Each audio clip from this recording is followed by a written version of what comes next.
मैं अर्चना आप सभी का अर्चना हिंदी एजुकेशन यूट्यूब चैनल में स्वागत करती हूँ। आज मैं आप लोगों को उत्तर प्रदेश पुलिस परीक्षा में आए हुए 23 अगस्त के जो फर्स्ट शिफ्ट हिंदी के प्रश्नों को हल करवाने जा रही हूँ। तो बच्चों आप लोग आइए और देखिए सबसे सटीक हल के साथ में। पहला क्वेश्चन बच्चों आया था, एक और अजगरही लखी एक और मृगराय विकल बटोही बीच ही परयो मूर्छा खाए। इन पंक्तियों में रस है। तो पहला ऑप्शन है करुण रस, रौद्र रस, भयानक रस, वीर रस। तो बच्चों इसमें क्या है, भयानक रस है, क्योंकि अजगर की बात की गई है तो डरावना है, तो यहाँ पे क्या हो जाएगा, भयानक रस सही हो जाएगा। नेक्स्ट क्वेश्चन बच्चों आया था, निम्नलिखित में से कौन सा शब्द अलंकार नहीं है। तो बच्चों ऑप्शन था सलेश, रूपक, अनुप्रास, यमक। तो जो रूपक है वो हमारा अर्थ अलंकार का भेद है और सलेश, अनुप्रास, यमक शब्द अलंकार के भेद हैं। तो इसमें रूपक हमारा शब्द अलंकार का भेद नहीं है, तो रूपक ऑप्शन सही होगा। नेक्स्ट आया था, जब दो व्यंजन एक साथ मिलते हैं तो उन्हें क्या कहते हैं। अंतस्थ, बी नंबर था महाप्राण, सी था अल्प प्राण, डी था संयुक्त व्यंजन। तो जब दो व्यंजन एक साथ मिलते हैं तो उन्हें संयुक्त व्यंजन कहते हैं, तो हम लोग ऑप्शन नंबर डी के साथ जाएंगे। नेक्स्ट आया था, अगम आगम शब्द का सही अर्थ है। तो बच्चों अगम मीन्स होता है दुर्लभ और आगम मीन्स होता है उत्पत्ति, तो ऑप्शन नंबर सी के साथ हम लोग जाएंगे, दुर्लभ और उत्पत्ति। नेक्स्ट क्वेश्चन आया था, निम्नलिखित में से मूक का अनेकार्थक शब्द कौन सा नहीं है। तो बच्चों विवश, गूंगा और चुप ये मूक के अनेकार्थक शब्द हैं, जबकि जो शांत है वो मूक का अनेकार्थक शब्द नहीं है। नेक्स्ट क्वेश्चन आया था बच्चों, निजवाचक सर्वनाम का प्रयोग किस वाक्य में हुआ है। पहला ऑप्शन था अपनों से क्या छिपाना, बी नंबर था आप भला तो जग भला, सी था यह मेरी निजी पुस्तक है, डी था आज अपनापन कहाँ है। तो इसका ऑप्शन नंबर सी सही हो जाएगा, यह मेरी निजी पुस्तक है। नेक्स्ट आया था, क्या भूलूं क्या याद करूं हरिवंश राय बच्चन की आत्मकथा श्रृंखला का कौन सा भाग है। तो बच्चों क्या भूलूं क्या याद करूं हरिवंश राय बच्चन की आत्मकथा का ये पहला ही भाग है, तो ऑप्शन नंबर बी के साथ हम लोग जाएंगे। नेक्स्ट आया था, हिंदी भाषा के लिए साहित्य अकादमी पुरस्कार के प्रथम विजेता कौन थे। फर्स्ट माखनलाल चतुर्वेदी, विष्णु डे, सी हरिवंश राय बच्चन, डी सुमित्रा नंदन पंत। तो इसका ऑप्शन हो जाएगा ए माखनलाल चतुर्वेदी साहित्य अकादमी पुरस्कार के बच्चों प्रथम विजेता थे।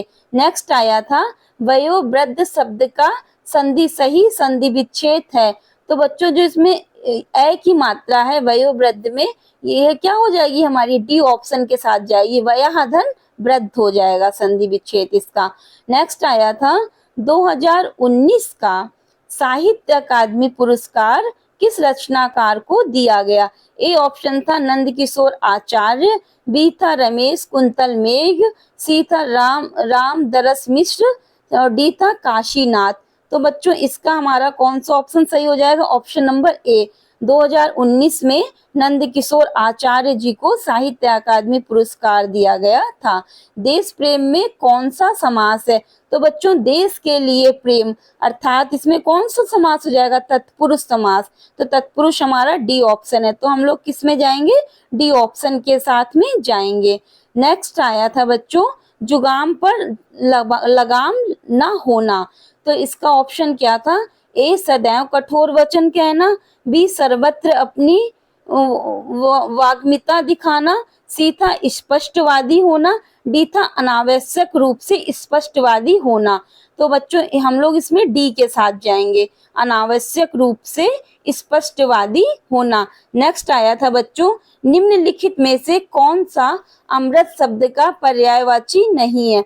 तो पहला था सोम अमृत शब्द का पर्यायवाची है, अमीय भी अमृत शब्द का पर्यायवाची है, शी नंबर था सुधा, सुधा भी अमृत शब्द का पर्यायवाची है, जबकि बच्चों जो क्षीर है वो हमारा दुग्ध का पर्यायवाची है, तो इसमें हम ऑप्शन नंबर डी के साथ जाएंगे।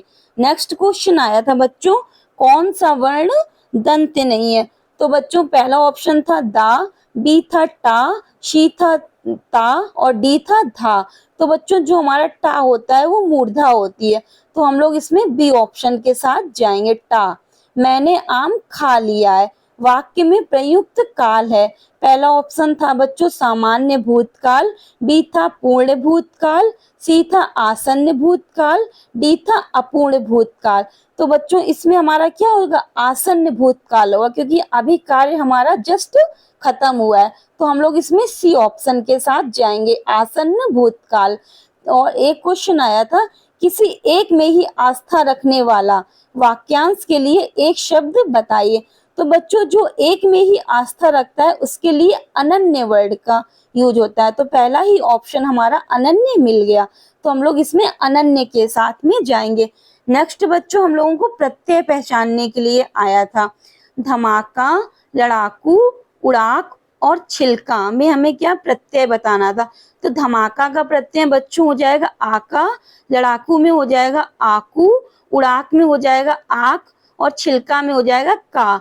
ये चारों ही ऑप्शन हमें ए नंबर ऑप्शन में मिल गए, तो आगे जाने की जरूरत नहीं है। तो आका, आकू, आक और का ये हमारे क्या हो जाएंगे, प्रत्यय हो जाएंगे। नेक्स्ट क्वेश्चन आया था बच्चों, शुद्ध वाक्य का चयन कीजिए। मध्यकालीन युग में कलाओं की बहुत उन्नति हुई। बी नंबर क्या था, साहब ने कहा कि किसी को अंदर ना जाने दिया जाए। सी नंबर क्या था, इस समय मोहन की आयु 20 वर्ष है। डी ऑप्शन क्या था, वे चाहे भले ही ना आए पर तुम्हें आना होगा। तो बच्चों चारों ही सेंटेंस को जब हमने पढ़ा तो पता चला कि ए ऑप्शन ही सही था। मध्यकालीन युग में कलाओं की बहुत उन्नति हुई है। सदा एक वचन में प्रयुक्त होने वाले शब्दों को चुनिए।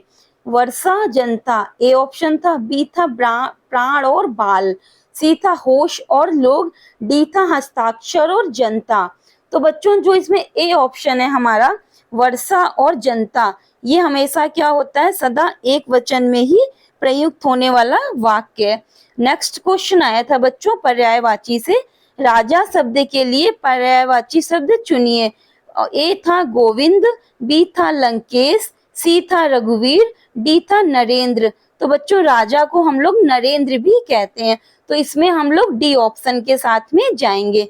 नेक्स्ट क्वेश्चन आया था बच्चों, निम्नलिखित वाक्यों के शुद्ध रूप का चयन कीजिए। भारत में अनेक जातियां हैं। बी था भारत में अनेकों जातियां हैं, सी था भारत में अनेक जाति है, डी था भारत में अनेकों जाति है। तो बच्चों इसका भी हमारा ऑप्शन नंबर ए ही सही है, भारत में अनेक जातियां हैं।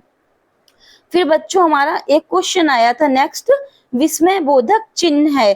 तो बच्चों विस्मय बोधक चिन्ह जब हम लोगों ने चारों देखे तो हमें पता लगा कि जो इसका बी ऑप्शन है वो क्या आइडेंटिफाई करता है, विस्मय बोधक चिन्ह को, क्योंकि जो सी है वो अल्प विराम है और जो डी है वो योजक चिन्ह है और जो बच्चों ए है वो हमारा विवरण चिन्ह है।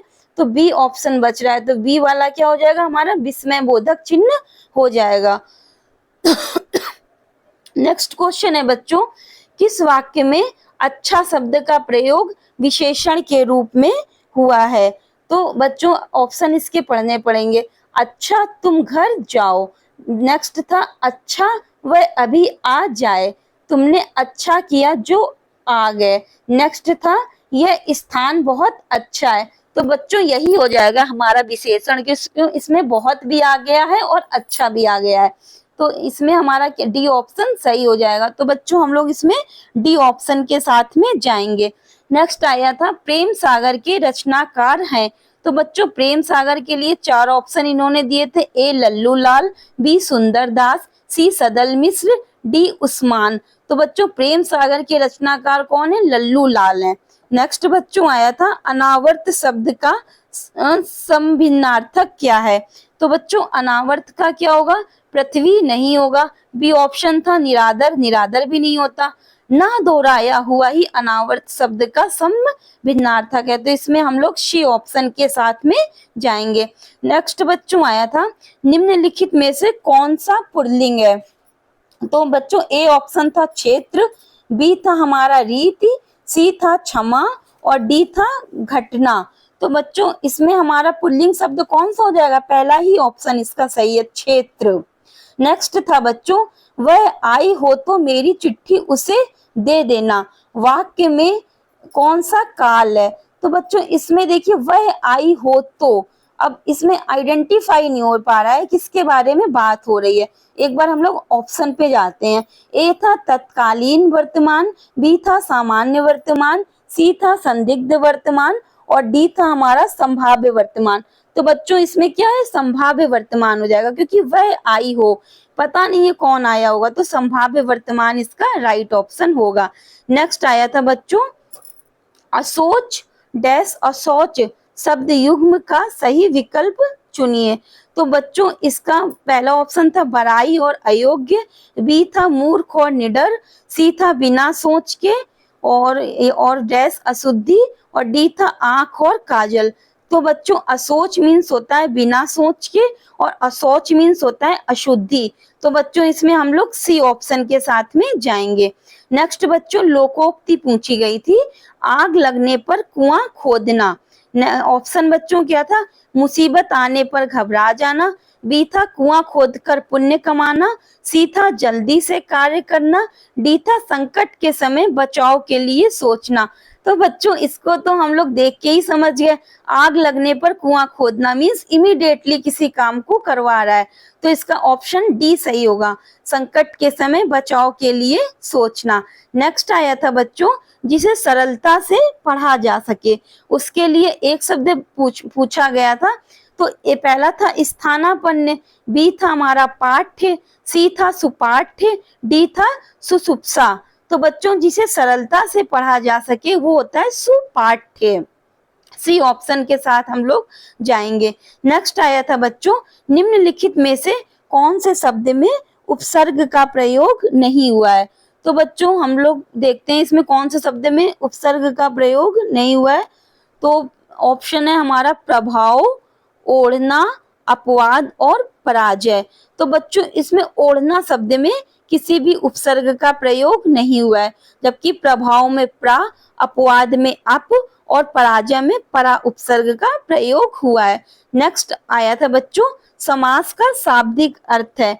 तो बच्चों समास का जो शाब्दिक अर्थ होता है वो हमारा क्या होता है, संक्षिप्त होता है। और समास का विलोम अगर पूछ लेता है इसी में तो हम लोग बोल देते हैं व्यास। ठीक है बच्चों, तो हम लोग फिर मिलते हैं नेक्स्ट वीडियो में। और अगर आपको मेरे द्वारा बताए गए सारे क्वेश्चन सही लगे हो तो प्लीज मेरे चैनल को सब्सक्राइब कीजिए, ताकि आपको आने वाली अगली शिफ्ट के बिल्कुल करेक्ट आंसर मिल सके बच्चों। Thank you, please subscribe my channel. Okay बच्चों, बाय बाय।